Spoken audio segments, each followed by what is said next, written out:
I thought I'd just take this opportunity to just give a bit of an update of where we are with Omicron and Delta and COVID in general. So New South Wales is currently experiencing both the circulation of Delta and the Omicron variant of COVID. Approximately 80% of our cases are currently Omicron, and the increase in Omicron largely explains the steep rise in cases.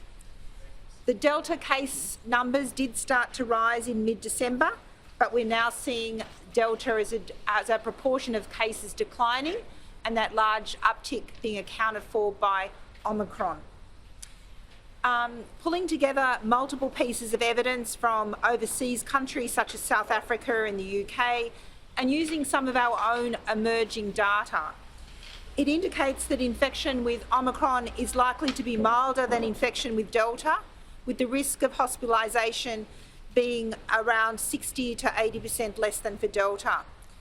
But the issue is the increased transmissibility, leading to high case numbers, and the impact that this is having on vulnerable settings, vulnerable people, and critical workforces, such as our health and aged care workforce.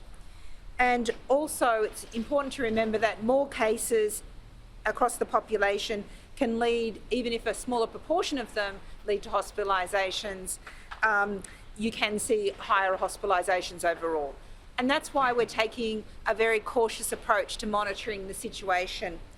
We're also working hard to generate our own evidence because we're drawing experiences from countries overseas that have had previous waves. So I want to thank all of the staff that are really helping pull together that local data to inform our risk assessment in relation to the Omicron. There is a lot of good news though, and the good news is that booster doses will increase your protection and probably will have an impact on transmission. And that's incredibly important. So can I just echo the Minister and the Premier's message? Get vaccinated. And it does really, every day I look at the new admissions to ICU and I look at the age range and I look at the vaccination status. And it's really sad to see some very young people in ICU who are not vaccinated. So again, a big call out to everyone. Just because you're young, this message we've been saying for a long time, you're not necessarily going to be lucky enough to have the mild disease. You can be hit hard. Please get vaccinated, get your first vaccine, get your second vaccine, and get your booster. So I just want to talk about the transmission settings. So at the moment, COVID's circulating in a very young population relatively. And over about 70% of cases are in that age group of 10 to 39-year-olds. Very young, and we're seeing lots of cases arise in social settings and through social networks, and I think increasingly everyone probably has been touched by someone in their social network that has COVID. Now obviously we do want to see people get out and about and socialise. I think it is important as we transition to living with COVID, but at the moment with the transmissibility profile of the Omicron variant and the fact that you don't have the transmission prevention benefit from the vaccine, we are actually seeing an escalating case numbers. So hence the cautious advice that the Premier has provided. We are introducing those density restrictions in those hospitality settings and really discouraging activities that we know are associated with increased transmission risk. So that's singing, dancing, things that often are associated with fun. So sorry at this time of year, but we've just got to tell it as it is in terms of what are the things that are associated with risk, particularly in indoor environments. So please take those activities outdoors with lots of social distancing. Now the other component is the QR codes. Just wanted to let you know. So what we're using is we've retained QR codes in those high risk settings, and we're reintroducing them in some of the lower risk settings. But really they are there for the purpose of reminding people. They're a prompt. They tell you that someone else in that store has got COVID. But particularly given we've got the masks now on everyone in a retail setting, I've got to say that the risk of acquisition in a retail setting, if you're maintaining that social distancing, keeping those masks on, it's a lower risk setting for us. The settings we're really worried about are those indoor settings where there's a lot more interaction and mingling between between people, and particularly at settings where you're actually having to remove the mask for doing the things that you need to do, such as eat and drink in those settings.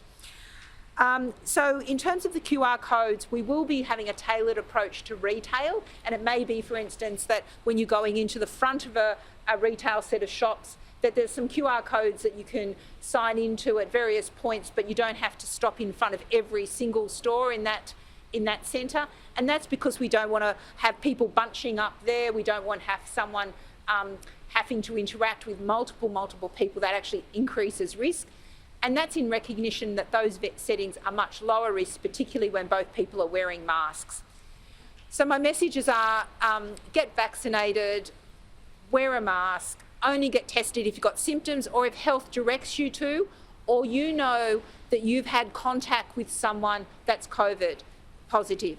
So now in the current settings, New South Wales Health will be contacting and focusing our efforts on people that have entered or worked in high-risk settings. So what we're doing currently is we text people that have got a positive result. We give them advice about what they need to do to self-isolate, but we also ask them to fill an online questionnaire. And about 80% of people do that. And can I thank you? And can I ask everyone to really help us by filling in that questionnaire?